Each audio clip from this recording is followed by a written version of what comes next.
Jeffrey, but I call him Little Jeff.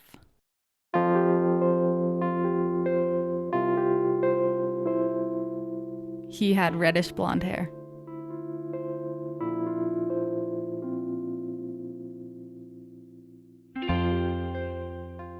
Welcome to Still a Part of Us, a podcast where moms and dads share the story of their child who was stillborn or who died in infancy. I'm Winter Red, and on this episode, Bre is telling the story of her son, Little Jeff, who was diagnosed with bilateral renal agenesis. As a word of caution to our listeners, this story contains emotional triggers of stillbirth and infant loss. So Bre, tell me a little bit about yourself and kind of what you do on a day-to-day basis. What are your hobbies? What it looks like for you on a day-to-day basis? So on a day-to-day basis, I'm a stay-at-home mom, and I'm also a part-time reseller on eBay. I resell thrifted clothing just from thrift stores. I think you play volleyball too. Is that right? Yes. I only know this because we have, I know your mom and you guys play on the same team together and everything. Yes. So I love volleyball. I play on a women's team. And I also play on a co-ed team with my husband. Oh, I didn't know that. Yeah. That's awesome.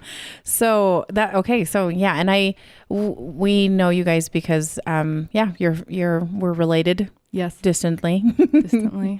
Once removed. Yeah. I think that's the case. So can you tell me about your family right now?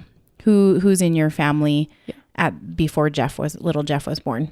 So my family, it's me, my husband, and then we have a 2.5-year-old Murphy, our little girl. She's so fun. She's adorable. And so tell me a little bit about the pregnancy.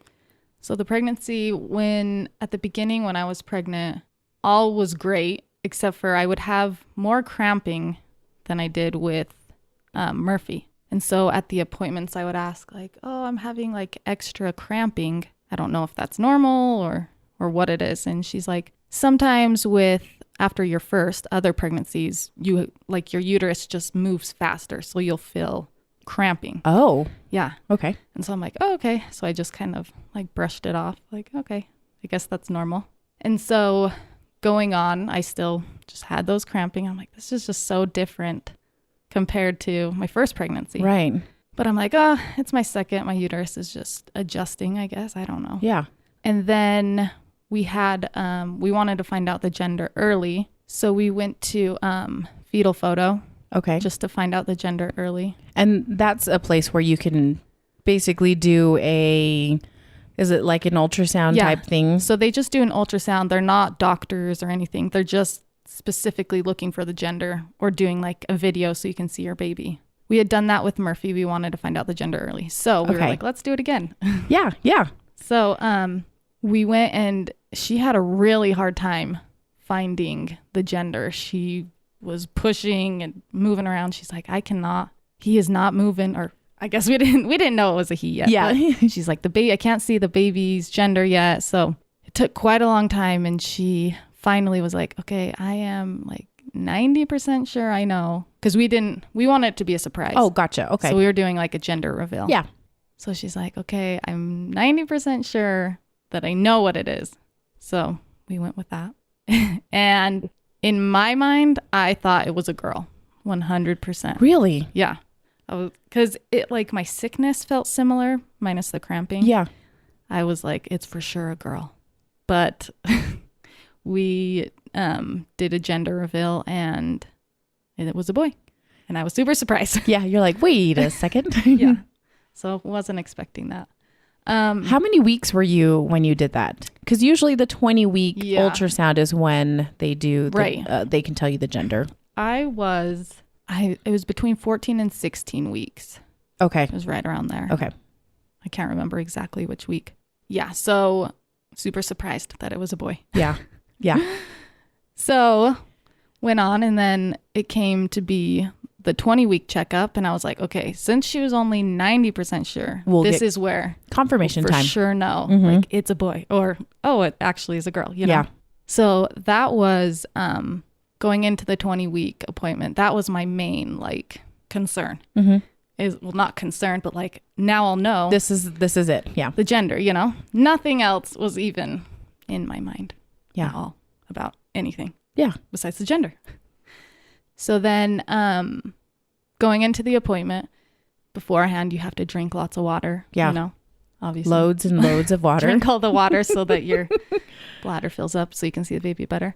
So when the ultrasound tech started. Were you there by yourself, by the way? No. Okay. Jeff was there? Jeff was with me. Okay. So it was just us two. And when she started, she was kind of quiet and just moving the, what is it, sonogram thing? The wand. The wand. I think it's called a wand. Whatever it is. She was moving that thing around and she wasn't really saying much. And so I made a joke like, did I not drink enough water? Or like... And you could see the screen too, right? Yeah. Okay. Yeah. And so she said, no, it's just I'm not seeing any amniotic fluid. And so in my mind, I'm like, what does that mean? Yeah. You know? And so I could feel my heart pounding like, okay, don't freak out. Don't freak out. I'm sure it's fine. There's nothing's wrong. It's fine. So I asked her, I said, what does that mean? And she said, it could be one or two things. It could be that your water has broken and you're leaking amniotic fluid. Oh. Or there's something wrong with the baby. And so at that point, you know, we start obviously feeling it and crying. Yeah. Because I'm like, well, I'm only 20 weeks. What am I supposed to do if your water's broken? If my water is broken? Mm-hmm. I mean, I've heard, you know, babies can be born that early and still be okay. But I mean, you never know. Yeah. So, yeah.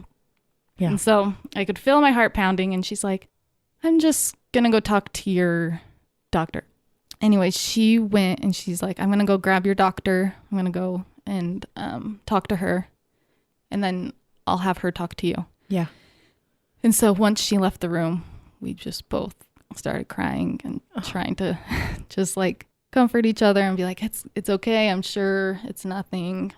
But, you know, in our minds, in my heart, I could feel that there really was something. Yeah.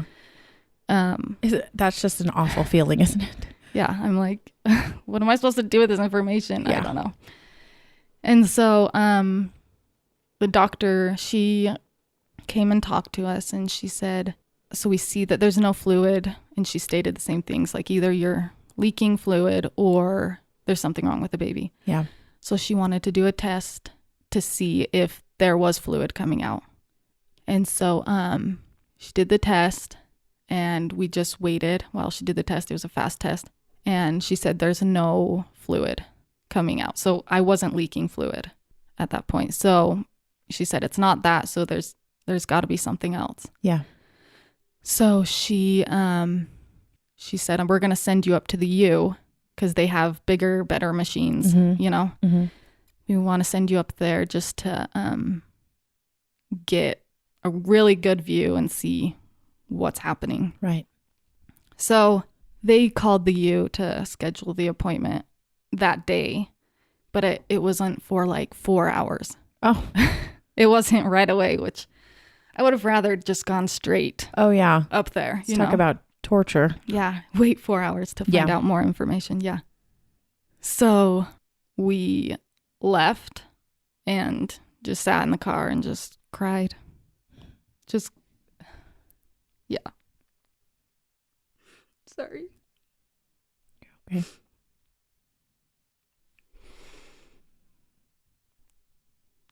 So Jeff, he had taken off work to come. So he's like, I got to go and just like tell my work and grab my computer and stuff. So he's like, I'm going to head back to work, grab my stuff, and then we'll go to the U. Or, well, we had time to kill. Right. We mostly called family and said, like, this is what's going on. We don't know specifics, but we're going to the U to find out more. Right. So, and this is the University of Utah for anybody that is, it's just a local major hospital here. So yeah, the big hospital of Utah, I guess.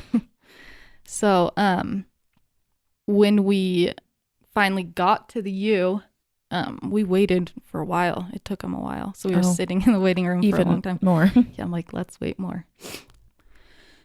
So when they brought us back, and the technician just said, like, so what's bringing you in here? Right. What's going on? In my head, I'm like, shouldn't you know? Didn't they call you and tell you? Yes. So I'm like, so I go over it, like, I have no fluid, trying to figure it out. Right. So she does the ultrasound, and she is like, yeah, there is no fluid. I didn't know what an ultrasound looked like, and apparently the fluid is black around the baby, and it was like all white. All white. Yeah. There was no fluid. And so I didn't know that the first time when I looked at it. I was like, oh, I didn't realize that there was no fluid. Yeah. So she's like, yeah, there's definitely no fluid, like, at all. So then we were just hoping, like, I don't know, that there's a miracle. Somehow I can get, I don't know. So this ultrasound was really long. She took about like 45 minutes just going over everything, looking at every part of the baby. Yeah. Just checking all sorts of things and measurements and that sort of stuff. We were quiet for most of it. I was just, I feel like, in a state of shock, and I didn't know what to say or do. I was just kind of like laying there. When she was done, she said, I gotta print out all this stuff, write down some numbers, and then I have to present it all to like a board of people. Oh, like really? Doctors and stuff like that. So she's like, once I get it to them and everything, so I'll be gone for like 15 to 20 minutes, printing it all out and showing the doctors and having them discuss what they see, I guess. And so obviously while we're sitting in there, it's just like more waiting, you know? Yeah.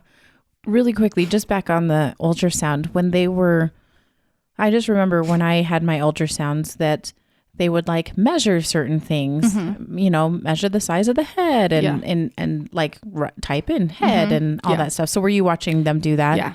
Yeah. Okay. So was she talking it out and telling you what she saw, or was it just pretty quiet the entire time? She did talk it out, and I asked her questions, and she had mentioned that usually, you know, if it's not the water that's broken and that's how I'm losing the fluid, that the baby is the one creating the amniotic fluid. Right. Which I guess I should have realized that.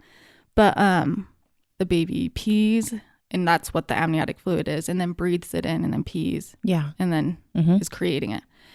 I didn't know that. And so she was like, the other reason why you wouldn't have fluid is if the baby is having a problem creating the amniotic fluid. Okay. So yeah, when she was going through it, she's like, okay, here's this, here's the heart, here's the legs, they're measuring, blah, blah, blah. And she said, I am not seeing any kidneys at all. She did say that. Yeah. She's like, but I need to take it to the doctors and let them look at it. So did they mention anything at all about his kidneys at the first ultrasound? Yes. So they did say there could be something wrong with his kidneys. Okay. So they didn't say anything conclusive or anything, but maybe just kind of mentioned it. Yeah. Yeah. So, so at the second ultrasound, then they also, did they mention anything about the kidneys? Well, they said they couldn't find the kidneys. Okay. She said, I'm having a hard time finding the baby's kidneys. Gotcha. So she didn't say, I can't see them. She just said, I'm having a hard time finding them. Okay. So when she said that, I'm just like, what does that mean? Can a baby live without kidneys? I don't know anything about any of that. Yeah. So she just said, I'm going to take all this to them, and I'll have one of the main doctors come in and talk to you about what they found and what like the future of the baby looks like. So she left, and we just, cried some more. The whole day was full of crying. Yeah. Of course it would be. I don't know. So after we waited, the doctor came in, and she just said, we looked over all the scans, and everything. And what we have found is that your baby does not have any kidneys, and that he is not producing any fluid. Also, because there's no fluid, they couldn't even verify that it was a boy because they could not see. Because there's no amniotic fluid to be able to do the ultrasound technically. Yeah. So what she said was, there's no kidneys. And because there's no kidneys, there's no fluid. And because there's no fluid, the lungs of the baby will not develop correctly or at all. Yeah. And so she's like, when your baby is born, he will not have, working lungs. Right. Or there's no and there's no kidneys. There's no kidneys. Yeah. Which the kidneys, this is what I didn't know. Kidneys is not sustainable for life. Right. It's the fact that the lungs will not develop. Correct. Yeah. So after she told us that, I mean, honestly, in my head, I'm just like, I don't even know what you're saying to me. Seriously is like, I feel like I'm in a dream. Yeah. Like, are you really saying this to me? She then said, so moving forward, you can terminate the baby. You can induce labor from now until you have full term, or you can just go until you go into labor. And she didn't really state whether I'm supposed to decide right then. I felt like I had to decide. Like, she stopped and I'm like, am I supposed to choose? That's how I felt. And then she finally was like, you don't have to decide right now. But I seriously was like, am I supposed to decide this right now? That's how I felt. It was, yeah. Oh. She didn't present it to us very well. Yeah. I will say that. Yeah. But so she basically told us, these are your options. Go home, think about it, and then, talk to your doctor. I'm assuming you decided to take some time to think about it as a family. Yes. So we decided, just go home and process what we were told. Right. Because I couldn't process it in the hospital. I was just a mess. So we wanted to go home and just be together, talk to our families, tell them, what we have found out, and just try and figure out where to go from there. Yeah. Because, I mean, in that moment, I think it's strange to think back on it, but in that moment, I was like, I want this pain to be over. I want to have him right then. Yeah. That's in my head. That's what I wanted. But with time, I could not. I could not have him yet. Yeah. I wasn't ready. Yeah.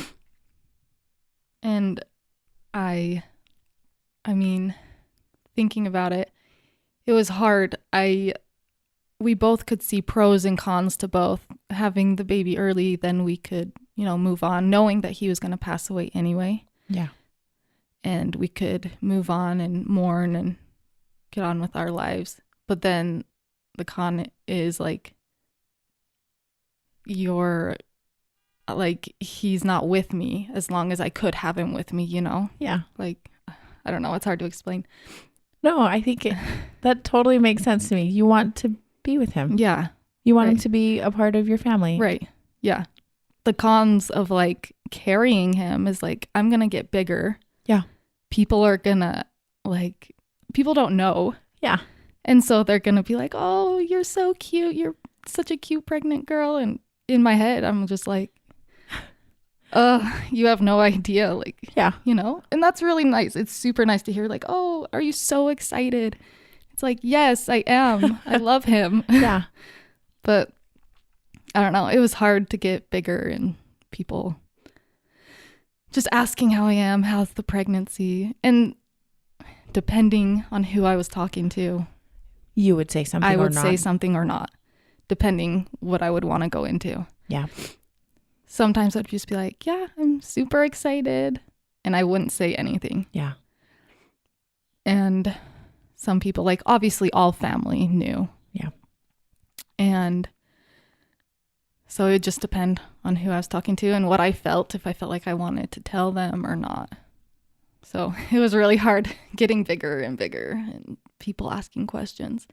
So you guys felt it was right that you wanted to carry him as long as possible. Yes. So I was doing a lot of research trying to figure out, like full term, early, whatever. I joined a group. The condition is called bilateral renal agenesis, just lack of both kidneys. Right. I found a group that on Facebook that they had, the same thing, and they talked about their stories, and I was trying to find a pattern of like when the baby lived the longest. Oh, okay. Because I wanted to be able to like spend the most time with him, and because with this condition, the baby can pass while in the womb. Right. Or they can be born and live for a couple minutes, a couple hours, like a day or two. Mm-hmm. It's very unknown.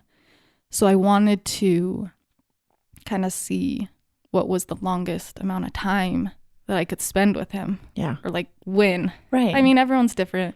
And it might not like happen the way I want it to, but I just wanted to find the best time. So what I had found is around like 36 to 38 weeks is when the baby lived the longest outside of the womb. Oh, okay. So we prayed about it and just decided that carrying until 36 weeks was going to be the best time to have him. Okay. And we'd get the most amount of time with him that we could. So I carried from 20 weeks to 36 weeks and then was induced. Yeah, I can imagine it was for people that don't, I know you, Bre, and Bre is very tiny, everybody. And so for her to go from 20 weeks to 36 weeks, you are definitely showing and for sure. That would be, I can't imagine that would be just so difficult, I think, to field all the questions about your upcoming baby and for sure. That probably was difficult. Yeah, it was very difficult. And there were instances where I guess some family members didn't know, and I would run into them and they're like, "Hi, how are you? How's your pregnancy?" And I thought they knew. Yeah. And I just fall apart. And I have to tell them, and then they fall apart. Yeah. It was rough. Yeah. For sure. But I loved being pregnant with him. I loved feeling his little kicks. And I actually was super surprised at how much he could move. Yeah. Thinking, Yeah, I was going to say, that was one of the things that I was so surprised at when we spent some time together, and you mentioned, you're like, he is like a little kicker. Yeah. And I was like, really? Yeah. He's like so active. That's awesome. He's so active. And in my mind, I'm like, there's no kind of cushion, like with the fluid for him to like move around, but he was a mover and I loved it. That is so great. What a blessing to feel that. Mm-hmm. For sure.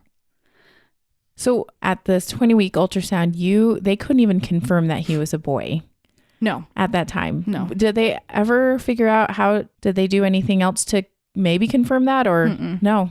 So you just are basing it off of the original fetal photo thing. Yeah. Way back when. Yeah. And if I wouldn't have gotten that, I never would have known the gender until the baby was born. Yeah. Because at 20 weeks, they would have not been able to see, Oh my goodness. And that's really crazy to think. But yeah, so they never were able to confirm that it was a boy.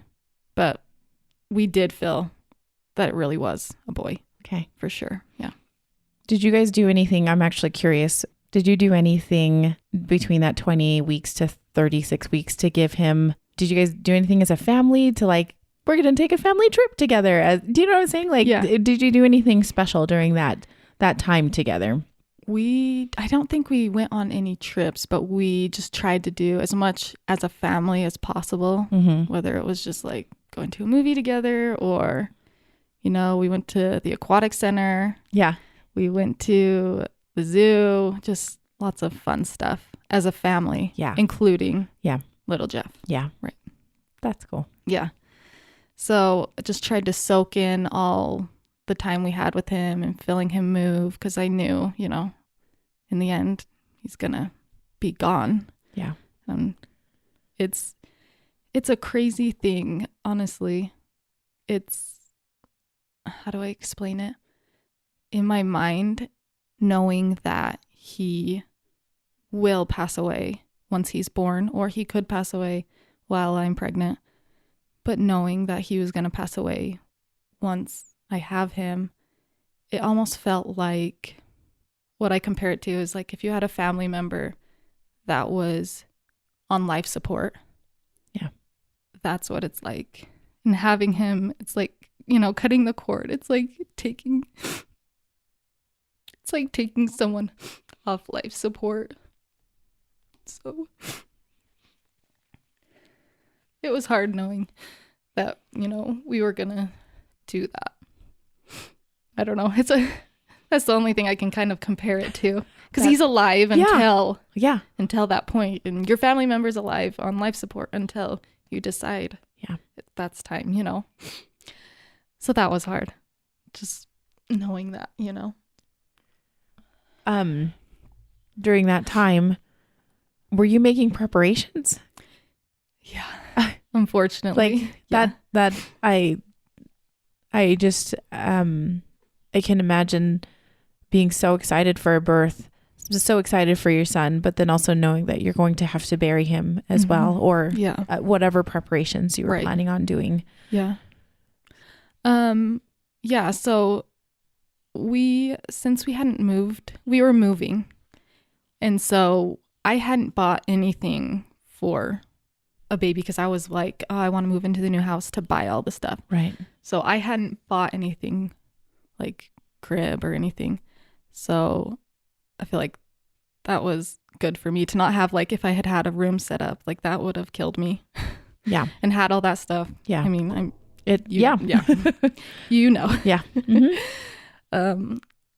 But so buying things and preparing things, knowing that he was going to pass away, and finding a burial site, that was hard. I actually asked my mom to go, which I'm so grateful that she did, because I just know it would have killed me. I had her go and talk to the cemetery and the mortuary, and just to find out all the information that I need to know. I couldn't go in. My mom was nice enough to do it for me.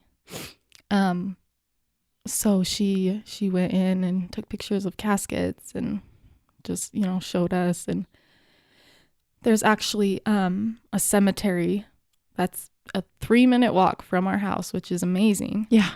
That has a little baby area. So it's designated just for little babies. And we felt that was the right place, and it was the closest side of the cemetery to our house. So it's like just seemed so perfect. And so we had decided, to bury him there when the time came. And I wanted to find a little outfit for him to wear, which that was hard, looking for an outfit. And I knew I had to find the smallest, tiniest outfit, because he was going to be little. Yeah. But I decided on just like an all white, cute little outfit with a beanie. But also preparing for when he came, we bought like a little outfit for him to wear in the hospital. Yeah. That we could keep for ourselves. Yeah. And just some other stuff.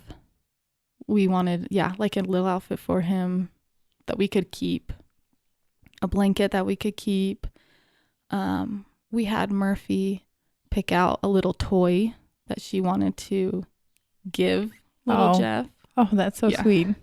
So we asked her, what do you want to give her, or give him, sorry. What do you want to give him? And she said she wanted to give him a duck. So And she also had stated that his favorite color is blue. So Really? we were on the hunt for a blue duck. Oh. So this was a day or two before being induced that we got that. So we went and got the little duck, one for her and one for him. So they would have matching ducks. Oh, that's great. Yeah. That's so great. Yeah. And she was super excited about it.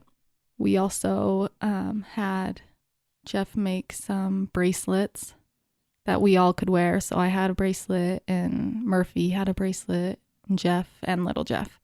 So we'd all have matching bracelets. We thought that would be fun. A family bracelet. That's cool. Yeah. We also, what I really wanted to do was get some ink and really nice paper. I really wanted to do prints. Oh. And I knew the hospital would do prints. Right. But I wanted to do some myself. So we bought ink and some paper. So then when we were in the hospital, we could do them ourselves, which I thought would be fun. Yeah. That is, I've never thought about doing that on my own. Because, you always think, oh, the hospital's going to do it. Yeah. We wanted to do them ourselves too. That's great. Yeah. And that is one of my favorite things that I have. I have a paper with his 2 little feet, and it's like one of my favorite things of all the things that we have of his. That's great. Yeah. Obviously, you guys had chosen a date to be induced. Yes. So we had decided the 30th of January was going to be the best day. I'm not sure why it came to be that day, but it just felt like the right day. Also, our doctor, he had that day, he could be there. Great. And all those sort of things lined up, I guess. Yeah. Yeah. And I'm assuming family, you knew that family was going to be able to be around and... Yeah. So we wanted to make sure people were in town. Yeah. And so that they could be around for sure. Yeah. Okay. Good. And how did that day go? So you checked in early in the morning or... Okay. Yeah. So the night before, they called us and they said, we will call you tomorrow between 5 a.m. and 10 a.m.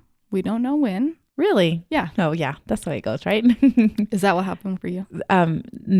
We actually were able to plan it, but sometimes scheduling and such. So, because that's not how my first was. My first was they just gave me a time. That's when I came in. Okay. So this was different. They said, we will call you between 5 and 10 a.m. And that's when you need to just come in, leave your house and come. Okay. And so we were kind of hoping for the earlier time. Yeah. Just to start the day. Yeah. And we did. I woke up to my phone ringing at 5 a.m. Really? Yeah. Right at 5 a.m. Right at 5 a.m. So we jumped up, we got ready, grabbed our bags, and we headed to the hospital. And Murphy was with family, I'm assuming. Yes. Yeah. So we left Murphy with my parents to sleep over because we knew we weren't going to want to drop her off if it was 5 a.m. So we left her with family and just said, we'll keep you posted to come meet us at the hospital. Yeah. So we got there and they put us in our room and the nurse came in and stuck me multiple times to get the IV in. It's never is easy. It's like 3 times. But got me all situated and settled in. And once she left, we fell apart because it's the time. It's the time to have him and have him leave, which is hard to think about. Yeah. Once the nurse came in, she talked to us about the heart, like finding the heartbeat and listening to the heartbeat. So she talked to us about if we wanted to keep it on there, because in having the baby can pass away.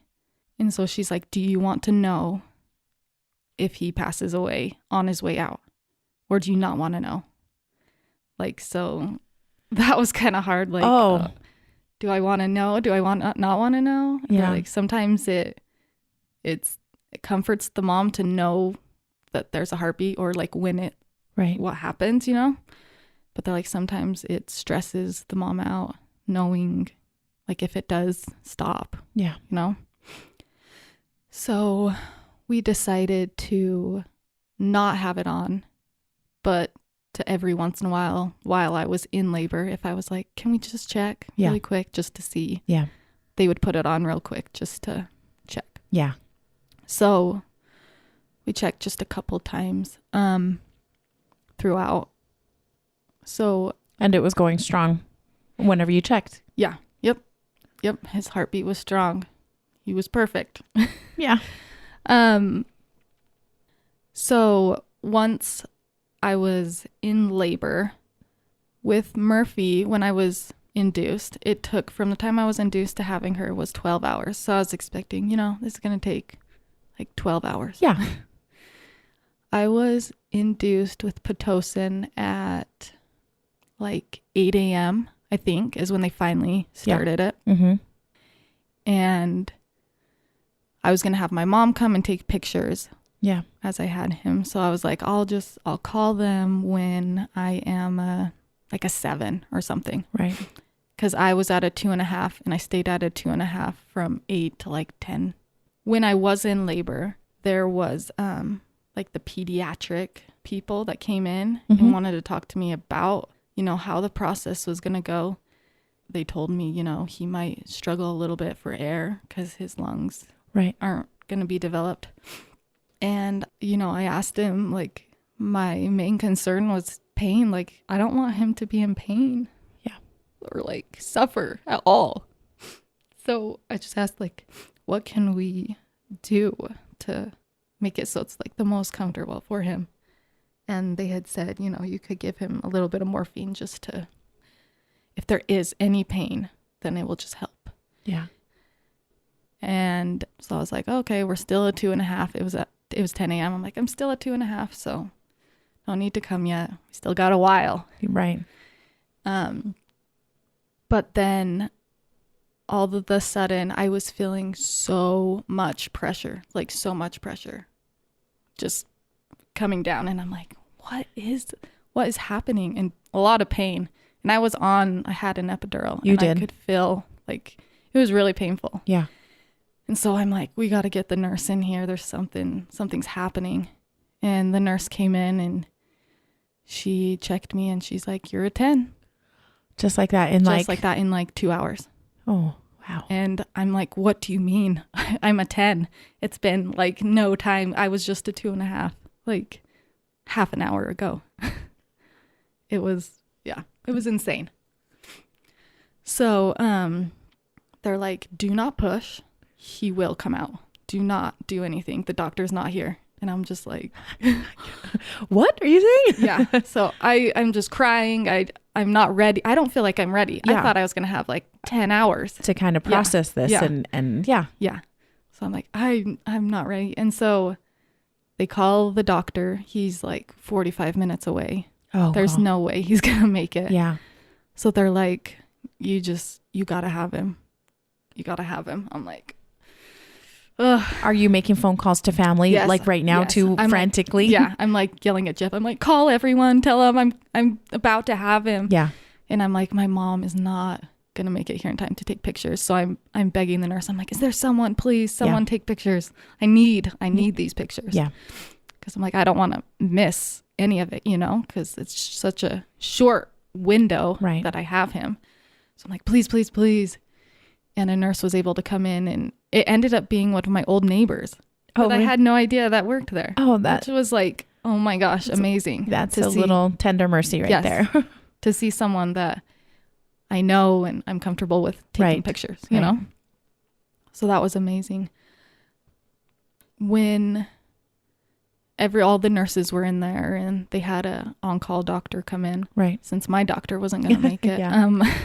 So everyone was in there and they said, okay, whenever you're ready and you feel like the next contraction, just go ahead and push. And I just like look at Jeff. I'm like, I guess it's time. I don't know. It doesn't feel like it's time, but I guess so I push.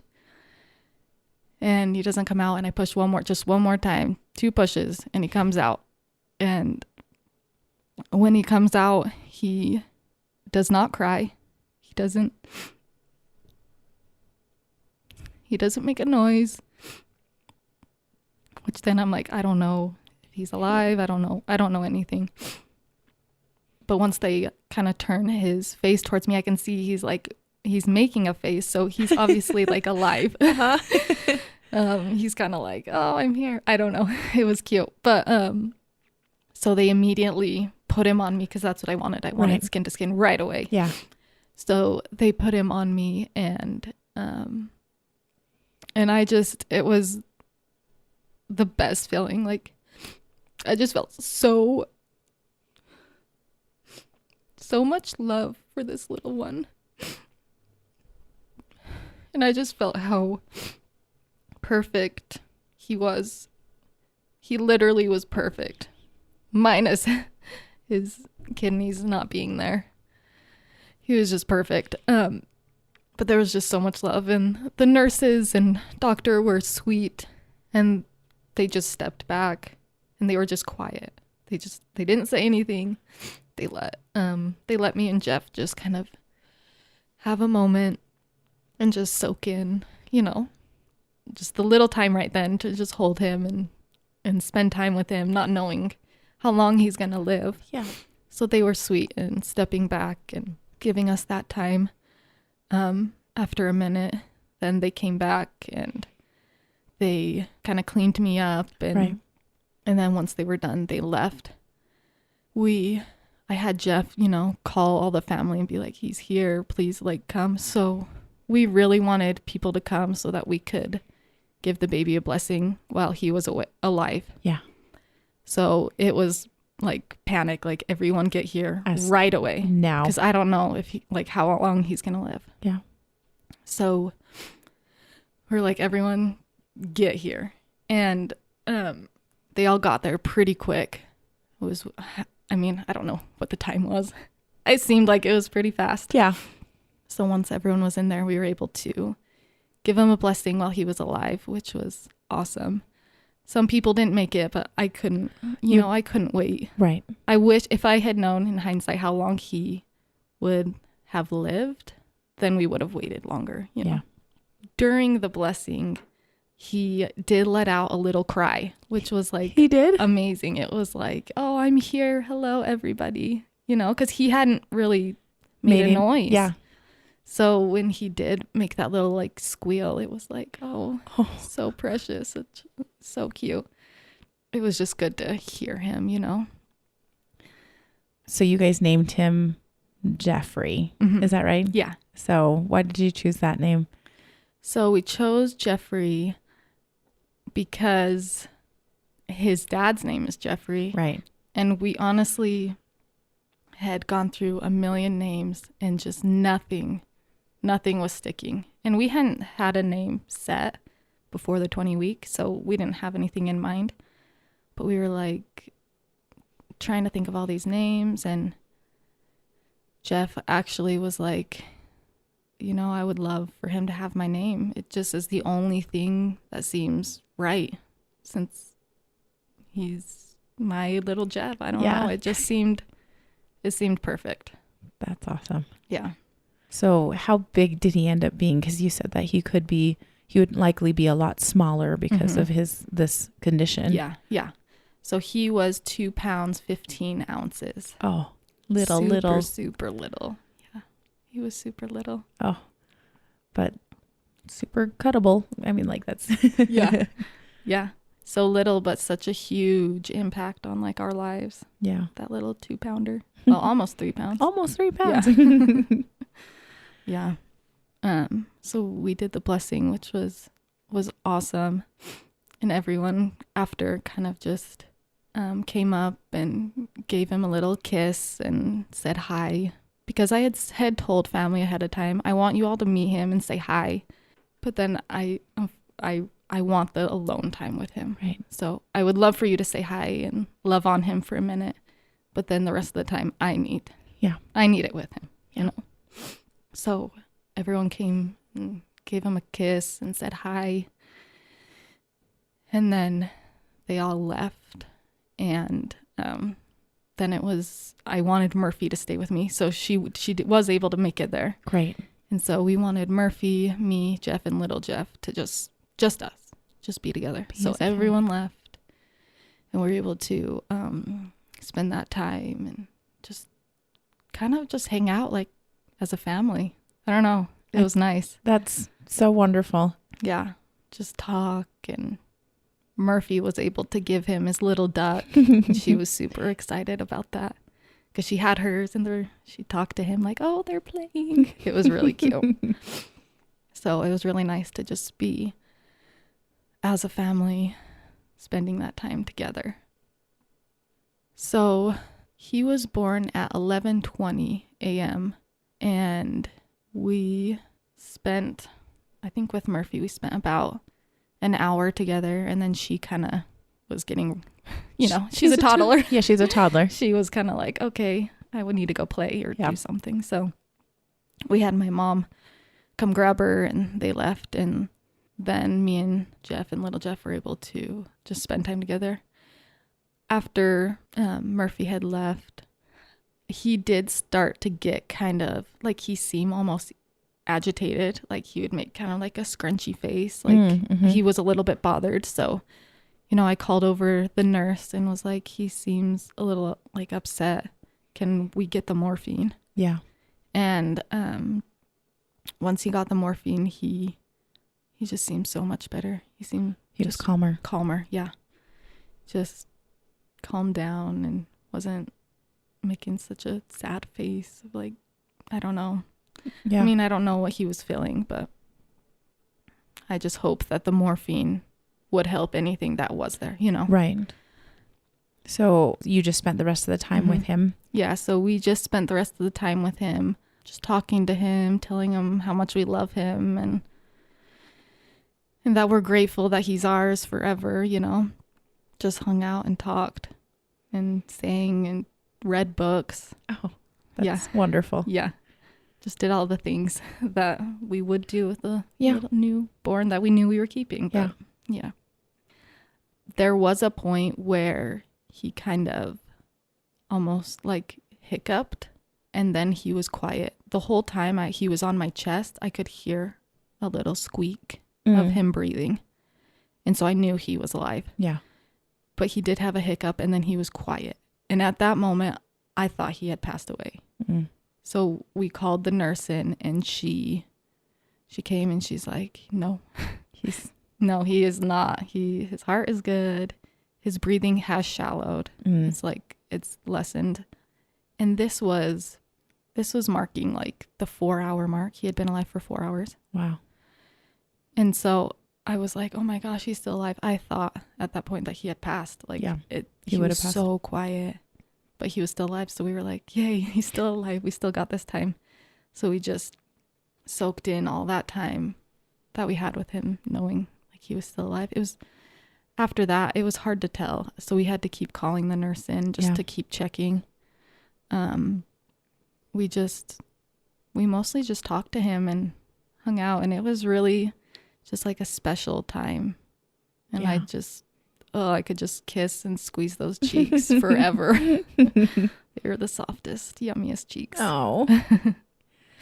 And he had kind of some reddish hair. Yes, which was a surprise. It was kind of like a red blonde hair. Ah, that's so great. It's so great. Murphy had jet black hair. Oh. So it was totally opposite. But it was a surprise, but it was adorable. Oh, that's wonderful. Yeah. That's wonderful. We had spent that time with him, and it was over about 2 hours when we had the nurse come in again to check. And at that point, she was taking a lot longer to find his heartbeat, because the other times that she had come in and checked, she was like, oh no, the heartbeat is still there. But this time she was taking a lot longer. And at that point, I think we kind of realized what was happening, that he had passed. Yeah. And that, I want to say that he passed in Jeff's arms, which is just kind of special, Yeah. Little Jeff with his dad. Yeah. But once she told us that, she said, I'm going to go get the pediatrician, and he's going to come in and just, check over and make sure that's correct. So he came in and he checked for a while, and he just told us he was sorry that it's true that he had passed away. And that was hard to hear, that he was finally gone. Yeah. But we were lucky to get 6 hours with him alive. 6 hours. Yeah. That's so, what a blessing. Yeah. Before having him, I thought maybe 2 hours. I was like, I feel like we'll get maybe 2 hours. Yeah. But 6 hours, I was like, that's amazing. I was so happy for it. So after he had told us that, he left, and we just cried and held him, and we told him like we missed him and that we loved him. All the things. You wanted to tell your son. Yeah, wanted to tell him. And then we spent some time just alone with him. And then we decided, to tell our family what was going on, that he had passed. And if anyone wanted to hold him or come see him. Because, like I said, I didn't really want to share him while he was alive. No. I was not going to share him while he was alive. So once he had passed, we said, if anyone wants to come up and hold him. Yeah. So all our siblings had left, but all our parents were able to come up. And Murphy, she actually did come back. So they were all able to hold him, which was really special, that they got to hold their grandson. Yeah. Yeah, it was really nice. We had a photographer come after he had passed away. Oh, good. We had a photographer come and take some pictures of him. It's called Now I Lay Thee Down to Sleep. Yes. Now I lay me down to sleep. Yeah. So we had a photographer come because I really wanted some like professional pictures taken of him. So she came and took the most adorable pictures. It was fun. We had to move my bed around to different angles to get the perfect lighting. Yeah. It was kind of, and that's the key. That is a really amazing service that it's like a volunteer group of people that go in and take really nice quality photographs of your baby that has either been, stillborn or has passed away in infancy. And so like, what a cool, like, if you ever want to do some really good work and volunteer, that they are always looking for people. So just to let you know. Yeah. And the lady that did it was so sweet and so soft and caring. Like, I just definitely recommend, if anyone is in this situation, to hire them. That's awesome. They are great. And it's free. Yeah. Which is like amazing. Yeah. So we had those pictures taken. So after you had your family come over and hold him and spend some time with him, did you invite others over to come and meet him as well? Yeah. So after our family spent the time that they felt like they wanted to spend with him, they went home and they just said, keep us posted. We're here for you for anything. So after they left, we had a couple friends that had said they really want to come see us and that we're close with, and we wanted to come see us. So we had a couple friends come, and it was emotional. But then we had you guys come, and it was so nice to see you guys, honestly. Just because I know you guys know the feelings. Yeah. Our other friends that were there, they don't know the feelings, but they're so supportive and so awesome to even come see us. Yeah. And so, it was a pleasure to meet little Jeff. He's so cute. He's a little cutie. Yeah, he's really cute. He looks just like Murphy as a baby. Really? Yeah. Like their face, their little chin and nose are like identical. Really? Yeah. Oh, that's super adorable. That's awesome. Yeah. Yeah, we were super grateful that you guys came and visited us. It meant a lot. And I know it was probably super hard. I mean, it wasn't that much time after you guys. So, but it was a pleasure for us to come and meet him because we know how important that is. Yeah. That time. So, well, you guys are sweet. After you guys left, we were exhausted. I was going to say when we left, it was probably closer to like 9 or 10 if Yeah. I'm not mistaken. Yeah. And you'd been up since 5 that morning. Right. So actually, they called us at 4:30 Oh, they did. to be there at 5. I had that wrong. They called us at 4:30 Oh. because the first appointment was at 5. Oh, gotcha. Okay. So, anyways. So it's been a long day. Yeah. So we were exhausted. But after all our friends and family had left, we had the hospital do, or we called them and we said, we want you to do the molds and the prints. So the hospital does free hand prints, feet prints, and then molds of the hands and the feet. Yeah. So that you can take home. Yeah. Which is awesome. So we just told them, we're ready for you guys to do that. And I think they were super busy, so they weren't able to do it right then. Mm-hmm. So they're like, just, relax, and we'll come tell you when we're able to. Yeah. And we're like, okay. So we were really, really tired. So we decided to lay down for a little bit and just sleep for a couple of hours. Yeah. And Jeff slept on the couch, and then I just put little Jeff in my bed with me, just right next to me. Good. Which was actually really sweet because, with Murphy as a baby, she sometimes would end up sleeping next to me. And I just felt like it was kind of special just to have him sleep next to me. That would be that's the way you would parent him. Yeah. So it was, yes, he had passed away, but I was still just, cuddling him and loving on him. Yeah. So we fell asleep for a couple of hours, and then they came in. It was probably around 2 a.m. that they came in, and they said that they were ready. So we gave him to them, which was kind of hard to, because I had been with him solidly. Exactly. So it was kind of hard to give him to them, but I knew they were going to bring him back. Right. So gave him to them, and they were like, it's going to be an hour or two. Yeah. So just, you can relax, you can sleep, whatever you need to do. So we ended up going back to sleep for a little bit, and I kept waking up like, oh, are they going to bring him back? Is he here? I know. I'm like, bring him back. I want to see him. So it was kind of hard for me to sleep after that. So I'd wake up and go back to sleep. But they brought him back in. I was super excited to have him back. Yeah. And they went through the little box that they gave us, and they showed us, the prints and the molds, and they took a couple pictures, and it was really cute and nice that they did that, because we get to keep that forever. Right. Mm-hmm. So we loved that. After that, I think we ended up sleeping for like maybe an hour or two longer, just a little bit longer.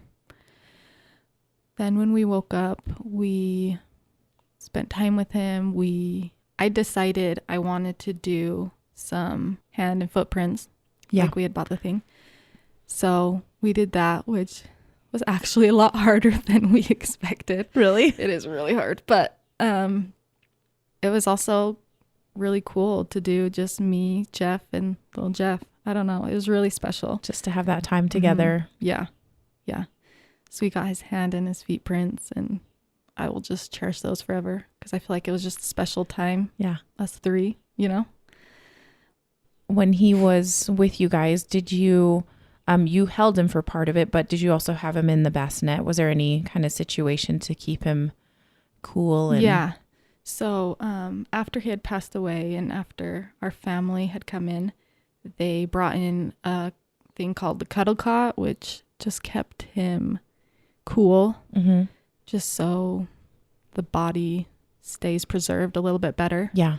So we put him on that, and it was nice. It was able to come out, so you could kind of hold him in your arms still with the cuddle cot. Oh, nice. Or put it just in the bassinet thing. We had that with our son as well, and I really appreciated that, because we got to spend a significant amount of time with him without having him to worry. Right. Yeah. It definitely was nice. In the morning, we spent that time. We did the prints. We had decided on a time when we wanted to call them. We had decided we were going to call him at the time that he was born. Okay. So he was born at 11:20 the day before. So we decided at 11:20 we would call them. And when you mean call them, it's so that so there's a lot of hospital policies that allow you to keep your baby basically for, I think, 24 hours. Yeah. At least the hospital that I was at. So some people do it shorter. Some people will do it all the way up until 24 hours. So right. Yeah. We had just decided, that was a good time to, we wanted to give him. Right. Instead of them come and say, we need to take him. Yeah, I know. Kind of like how you guys had said. Yeah.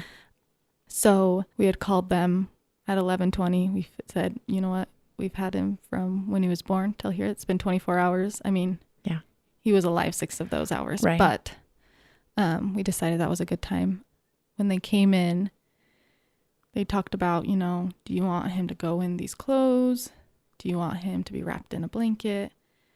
When they take him, and they were like, do you want these clothes back? So, I said, I want the clothes. I want to keep the clothes.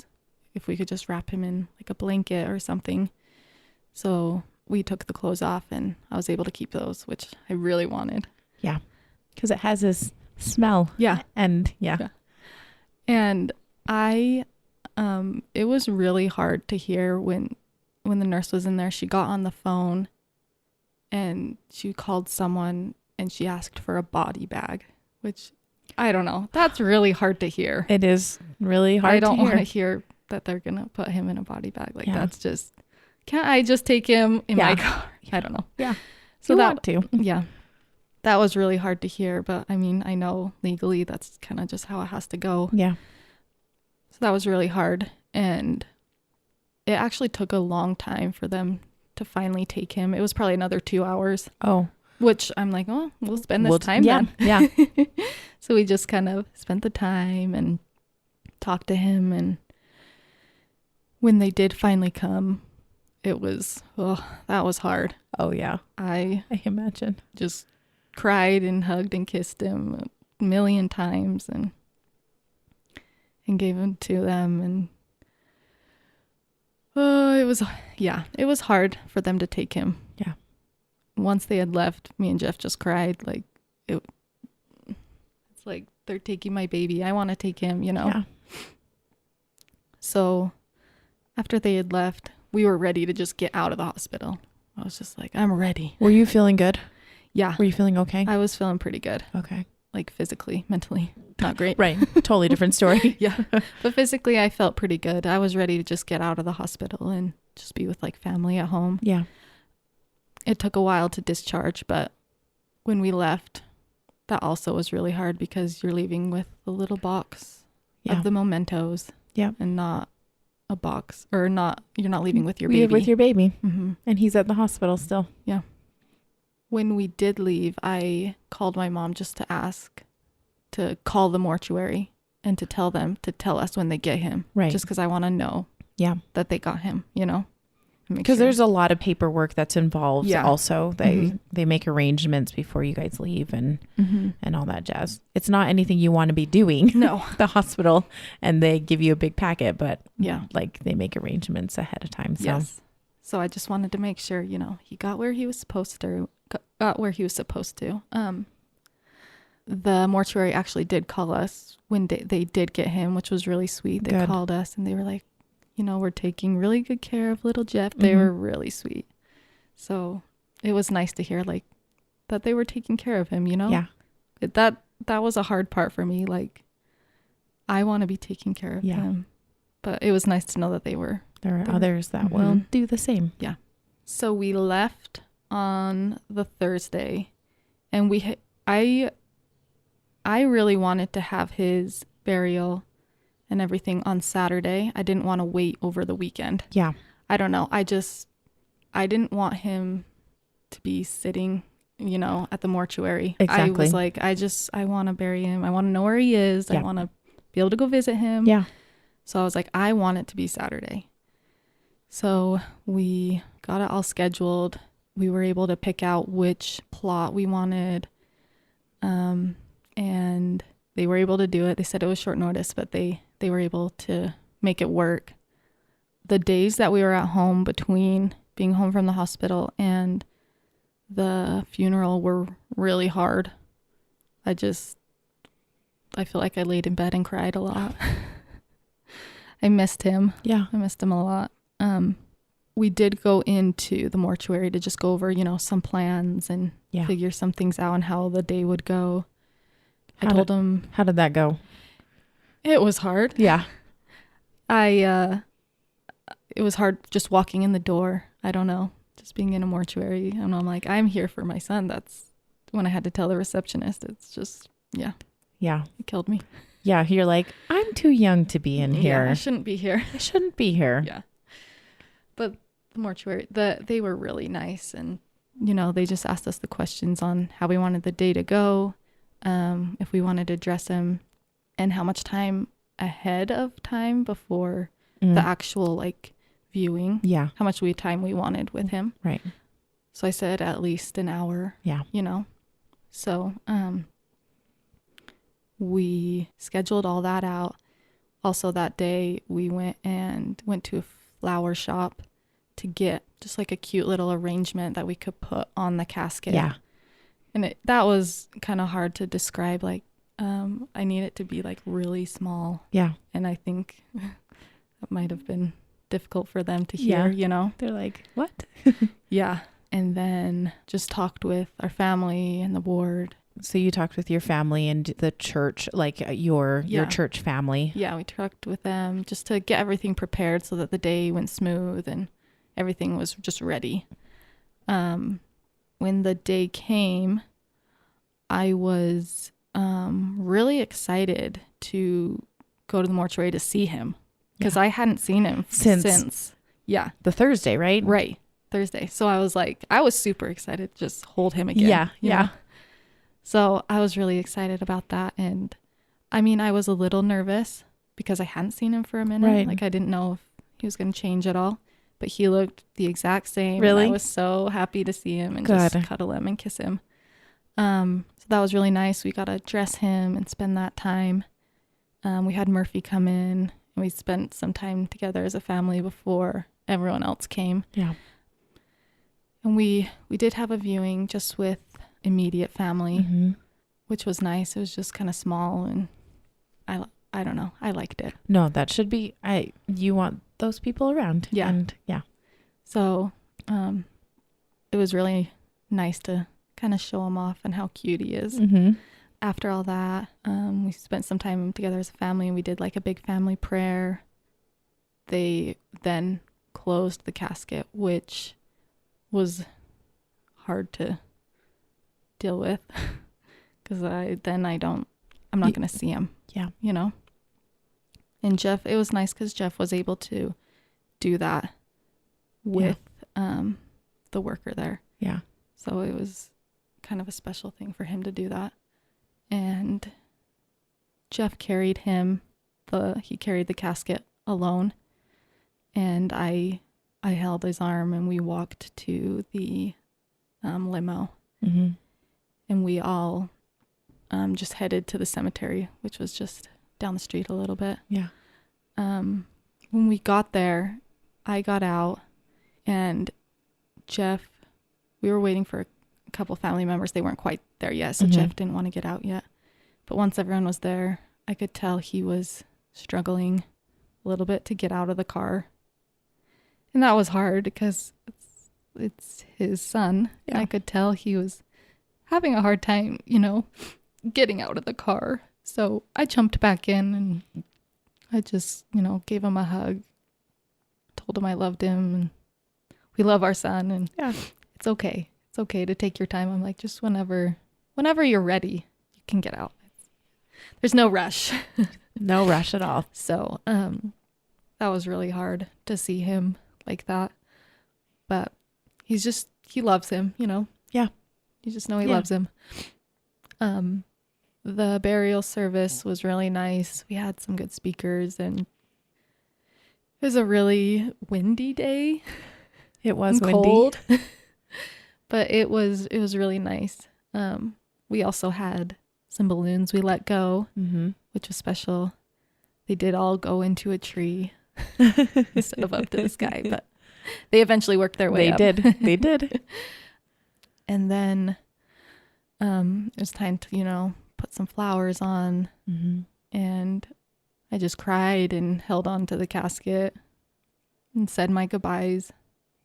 But see you later. Yeah.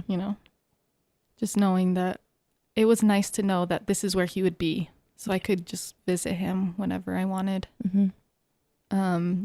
After that, we went to the church house and just had a lunch with all of our family. It was nice to talk to everyone. We were overwhelmed with how many family members we had. There were a lot, and it was so nice to feel all that love. Yeah. So it was a really special day. Yeah. We really loved it. Good. Yeah. I'm glad it turned out Yeah. how you wanted it to. And yeah, for sure. we were there, and we thought it was beautiful. It was beautiful, and it's no easy feat to go through that kind of a day, right? Right. Definitely not. Yeah. You guys did a good job. Thanks. I guess is a good way to put it. Right. Good job. As good as we could hold it together. Yeah, as much as we could.